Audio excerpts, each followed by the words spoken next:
some punishment. That's a left hook to the head. More shots versus Kai Ishizawa of Japan.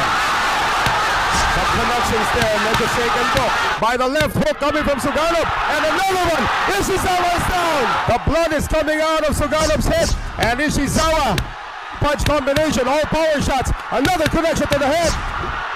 And throwing in the towel. The side of it.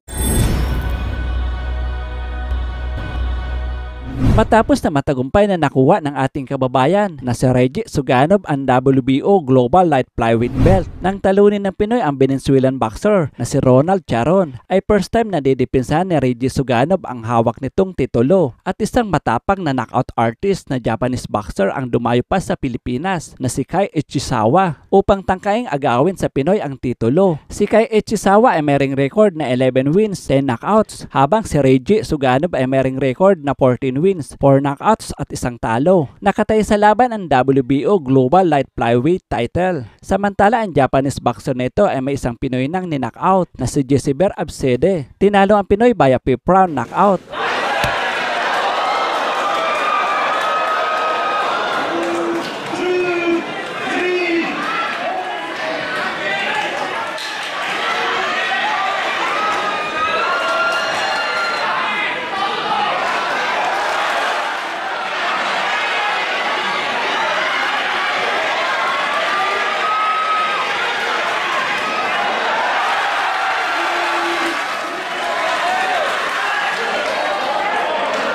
Samantala, matapos na pabagsakin ng 3 beses ang Pinoy sa kanilang baluarte, ay sa Pinas naman ito dumayo upang patunayan niya umano sa mga Pinoy na kaya niyang pataobin at talunin ang ating pambato. Tunghayan kung paanong bugbugin at pabagsakin ng 2 beses ang knockout artist na Hapon. Getting ready para dito sa ating laban na ito is now underway.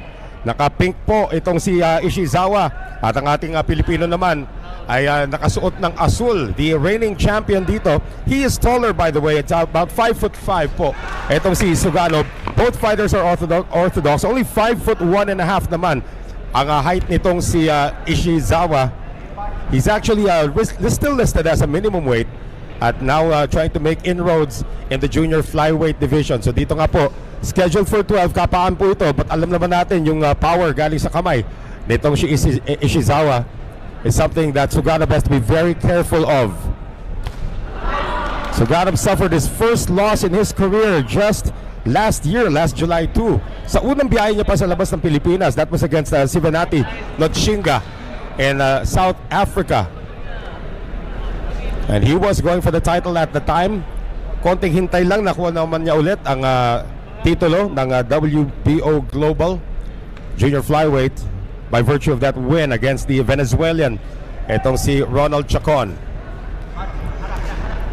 So dito po sa round number 1, medyo nagkakapaan pa sila. Again, scheduled for 12, and usually the longer fights would favor the Filipino, who's more of a boxer, a stylist, than he is a power hitter, but now he's displaying some power. 4-punch combination, no response for Ishizawa.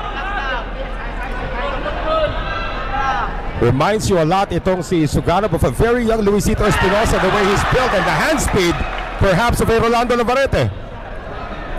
Of course, the light flyweight division is where the most championships have been taken by Filipinos. Suganov, sinusubok-subukan pa rin kung gaano katibay ang sikmura at saka itong ulo ng kanyang kalaban from Japan.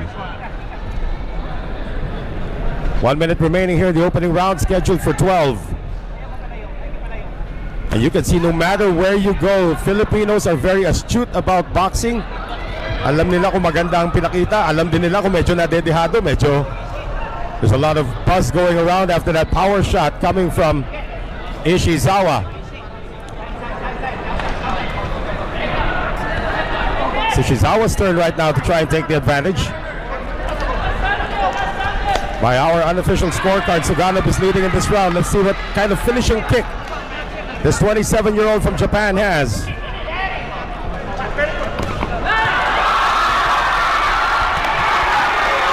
Ishizawa absorbing some punishment. That's a left hook to the head. More shots to the head coming from Suganov. Final seconds of round number 1.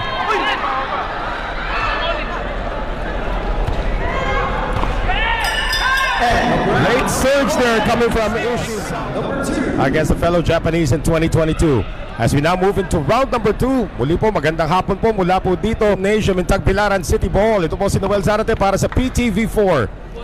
Nakahatid po sa inyo ng world-class boxing between the Filipino phenom Reggie Suganov versus Kai Ishizawa of Japan. Some connections there, medyo shaken po. Ito si Ishizawa, left open again on the face. The right hand has been a very deadly weapon para dito kay Suganov. Not really solid blows, but those are scoring blows. Mukhang may konting dugo na tayo nakikita rito sa ulo nitong si Suganov. There may have been a headbutt somewhere. That would be unfortunate if that cut gets bigger, if it is a cut at all. Ishizawa still moving forward, trying to control the ring generalship here. Siyempre sa pagbubukas na round number 2, buhos ka agad ang binigay dito ni Filipino phenom Reggie Suganov. The record of 14-1, trying to defend this WBO Global Light Flyweight Championship. Kapaan na naman silang dalawa rito. Now trying to go for the body, Ishizawa, which could be a good idea against a taller fighter. Tanda po natin that Ishizawa only a shade above 5'1", but he's got a lot of power. Good center of gravity. 5'5" naman po ang listed height nitong si Reggie Suganov. Halfway mark of round number 2 scheduled for 12. Now body shots being exchanged by both fighters. Again, plowing forward pa rin. Ito po si Ishizawa of Japan, the challenger in the pink trunks. Exchange of jabs. No follow-ups yet so far for Ishizawa. It appears that Suganov has now tasted how powerful those punches can be. Mukhang hindi niya pa masyadong iniinda.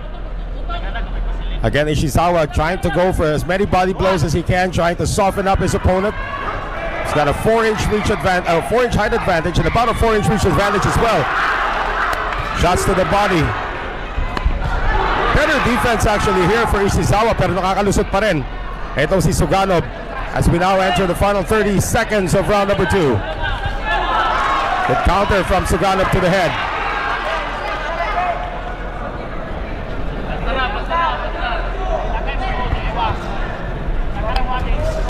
So far the strategy of the Japanese fighters just plow forward and try to go for the body.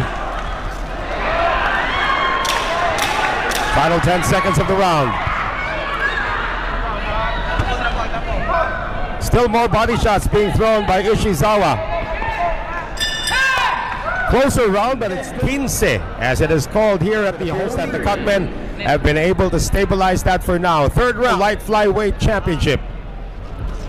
Defending champion, of course, the Filipino phenom, as they call him, Reggie Suganov, so far in our unofficial scorecard, has taken the first 2 rounds.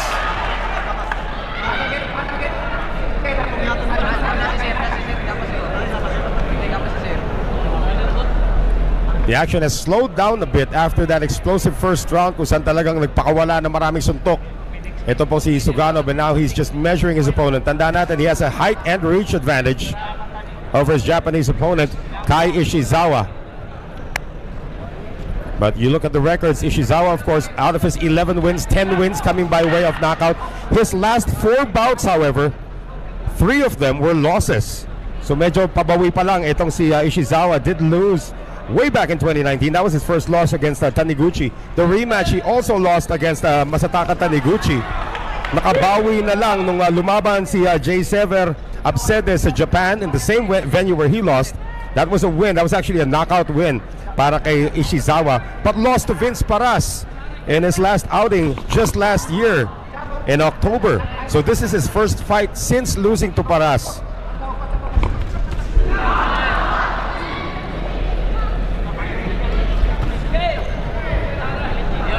More body shots, or more headshots now coming from Ishizawa. Shot to the body once again. Every time magpakawala ng isa. Ito si Suganov, and it's solid. Like that combination was just a flurry. The crowd really gets into it here.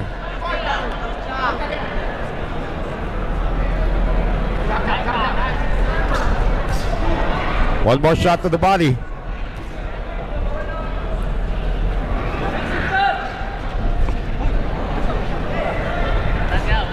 So far, no consistent headway being gained by Kai Ishizawa of Japan. We have our 3 judges at ringside, scoring this on a 10-point must system. Our judges around the ring, of course. Judges are Martino Redona, Stephen Puerta, and Edward Ligas.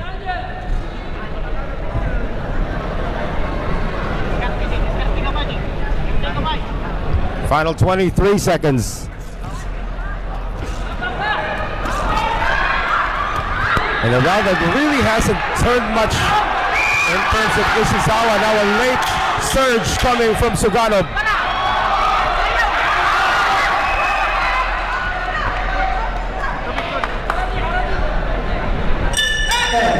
South Africa in July of last year.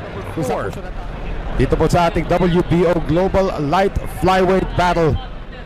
The champion so far, Reggie Suganov of the Philippines, unofficially has taken the first 3 rounds.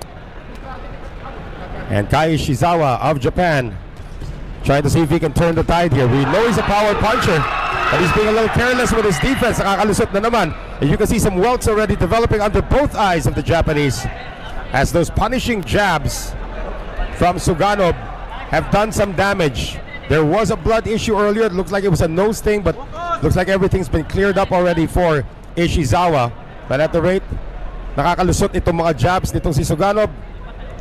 Might be a very long day here for the Japanese fighter. But again, the game plan is still the same. Just move forward, go for the body. Ngayon, chinechempohan na lang po nitong si Suganov. Yung kanyang haba talaga ginagamit dito. He's got about a 4-inch reach advantage over a smaller opponent. And the one thing Suganov doesn't want to do is get engaged in an inside battle. We have a holding warning issued by Attorney Danrex Tapdasan, our referee.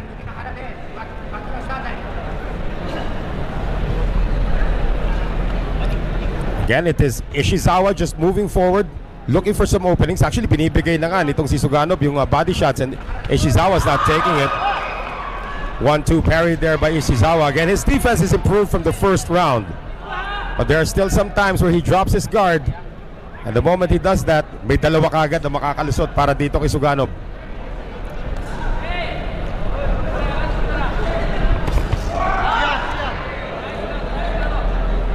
Past the halfway mark of round number 4, scheduled for 12.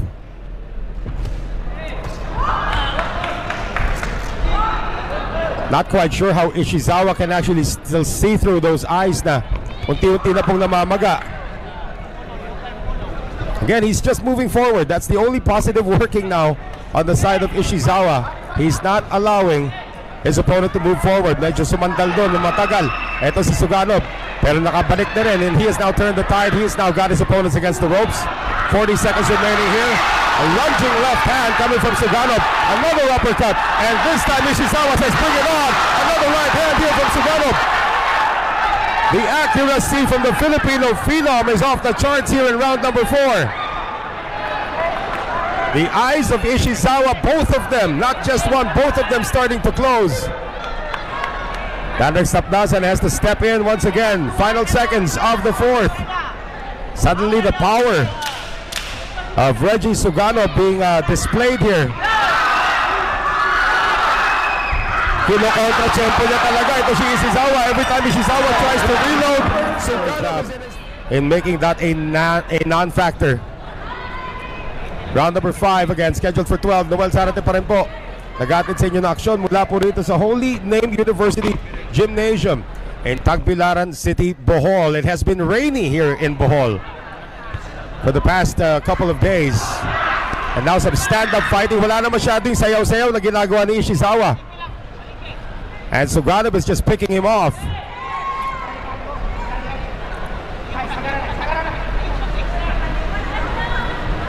Remember, if this fight goes the distance, that usually favors Suganov. If you look at his record, 14 wins, 1 loss. Only 4 wins coming by way of knockout. So this guy is really out to outpoint you. Whereas itong si Ishizawa, 11 wins, 10 coming by way of KO. So he would like opportunities to finish his opponent. His first 6 bouts, as we mentioned earlier, did not go the distance. Puro knockout po yun. Yung unang 6 panalo Ito si Kai Ishizawa, starting out with his opponent from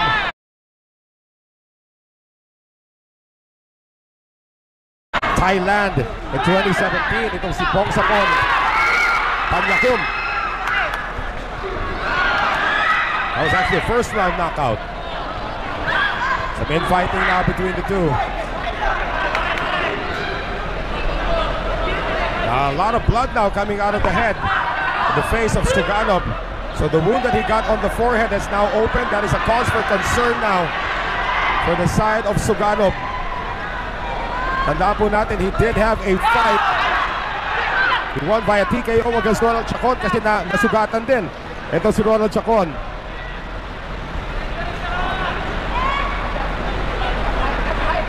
Don't want this fight to end because the doctor says end it. Final minute of the 5th.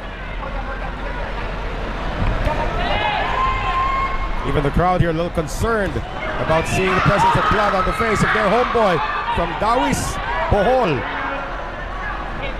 Ito pong si Reggie Suganov. The one thing about having a head wound like that, buti na lang it's not above the eyebrow. Does not impair your vision. But when you see your opponent's white gloves with a little bit of blood, you're already concerned. So far, Ishizawa is actually doing well until that right hook delivered by Sugano. But now Ishizawa, his game plan is now starting to come into play. He is getting more connections now here in round number 5. Oh, good exchange there. Ishizawa had the better of it though. Another jab coming in for the Japanese. A lot of misses here for Suganov. Round number 6 comes to Ishizawa. And Williams, since the 2nd and 3rd round, it's a lot of petroleum jelly now on the face of Suganov as we enter the 6th round. Once again, Noel Zarate pa rin po nag-atin sa inyo na aksyon mula po rito sa Holy Name University Gym in Tagbilaran City, Bohol. This is for the WBO Global Light Flyweight Champion. Kampiyon dito si Suganov of the Philippines, absorbing a right hook that time from his Japanese opponent.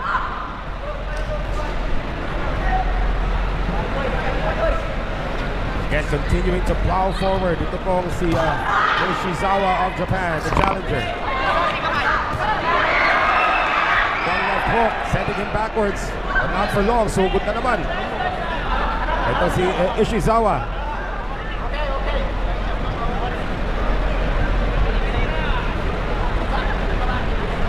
Suganov needs to find ways to work the angles here. Napapasok itong si Ishizawa.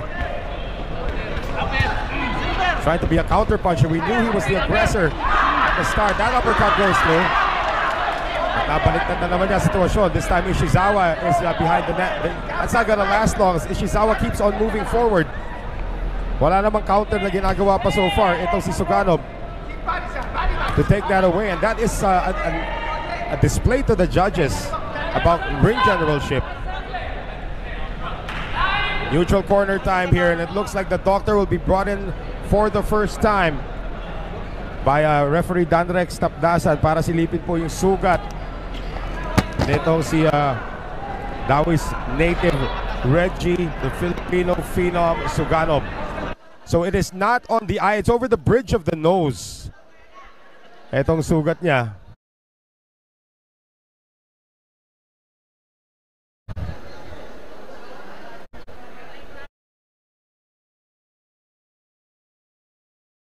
We've heard cases of a fighter already having a broken nose, not knowing that it was a broken nose. So according to our referee, sugat lamang. Pwede pa magtuloy. Time in, sabi ni Attorney Tapdasan. And we are back to bring you the rest of round number 6. Suddenly, bumuhos na naman si Suganov. Not very accurate on the punches, but still enough to get the crowd into it.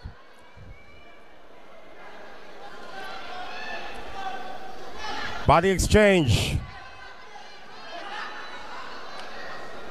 About a minute remaining here in the 6th.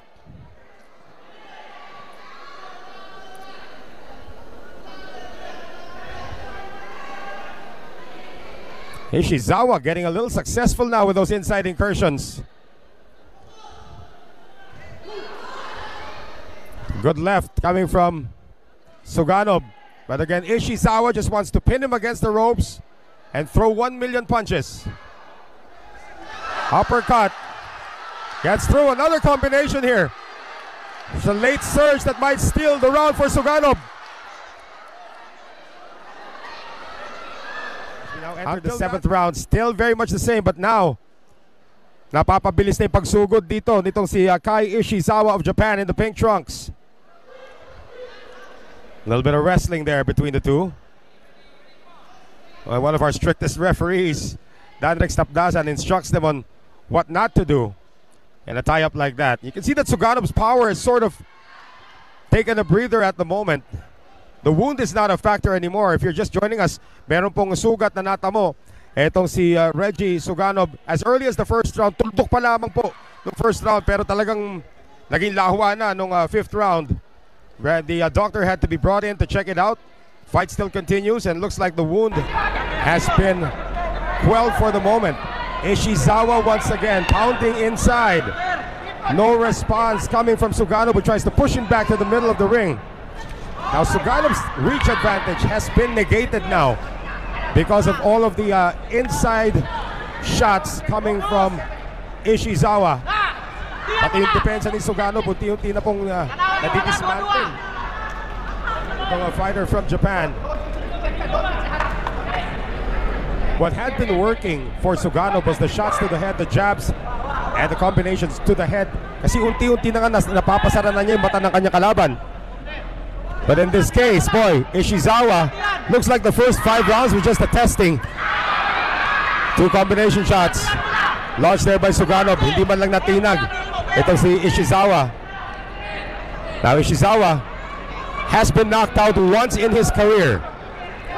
And he did suffer that knockout loss against Masataka Taniguchi in 2019. Make that in 2022. It was a 10th round TKO.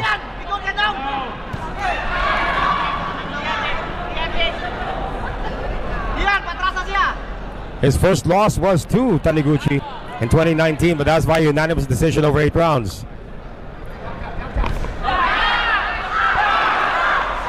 Nauunahan na po si Suganov. Again, the reach advantage has been totally negated. Now watch out for the low blows. Taniguchi has really, Ishizawa has really flipped the script here. Naging flat-footed na itong si Suganov. He is retreating, and every time he tries to pull off something, Ishizawa is in his face. Another round looming towards the fighter from Japan. Suganov was so accurate in the first 3 rounds, now he can't hit anything. Well, Zarate pa rin po nag-aatid ng aksyon. Unofficially, we have Suganov ahead, but only by 1 round. The last 3 unofficially have gone the way of Ishizawa. Ishizawa now body hunting. Di na muna niya pakikialaman yung sugat sa ulo nitong si Suganov, which has opened up again. Not quite sure if it came from an accidental headbutt. Some power shots to the body as well from Suganov. He's trying to destroy the timing of Ishizawa. And it looks like here in the 8th round, Suganov has been successful so far. Nawala sa timing ng bahagya itong si Ishizawa. Again, Suganov needs to use his length. He's got about a 3 or 4 inch reach advantage. He has a 4 inch height advantage over his opponent. And again, itong si Ishizawa is just trying to make inroads in the junior flyweight division after campaigning most of his career as a minimum weight. Both fighters came in at 107.2 pounds. That's a lot more muscle though for Ishizawa. Oh! Ishizawa got staggered there by the left hook coming from Suganov. And another one! Ishizawa is down!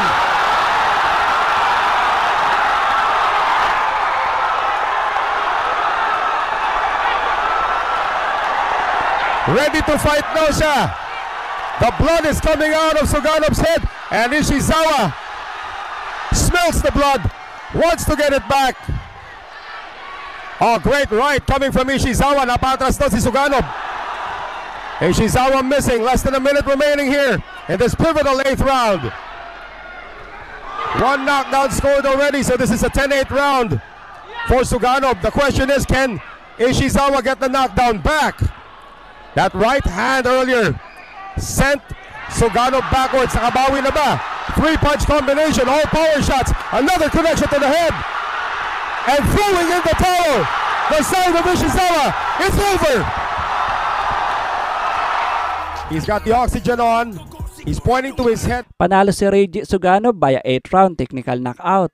Samantala, sunod na humamon kay Reggie Suganov ang isang knockout artist na Thai boxer na si Nantawon Tonchai na dumayo din sa Pilipinas. May ring record ang Thai boxer na 13 wins, 2 losses at 11 knockouts. Habang si Reggie Suganov ay umakyat ang ring record sa 15 wins, 1 loss at 5 knockouts. Sa laban ng dalawa ay muling pinakita ni Reggie Suganov ang bagsik ng kamao nito nang pabagsakin ng 5 beses ang Thai boxer.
Panalo si Reggie Suganov via 3rd round technical knockout. Anong masasabi mo sa naging laban ng ating kababayan? Ibigay ang iyong komento sa baba at huwag kalimutan mag-like at mag-subscribe sa ating channel. Maraming salamat po.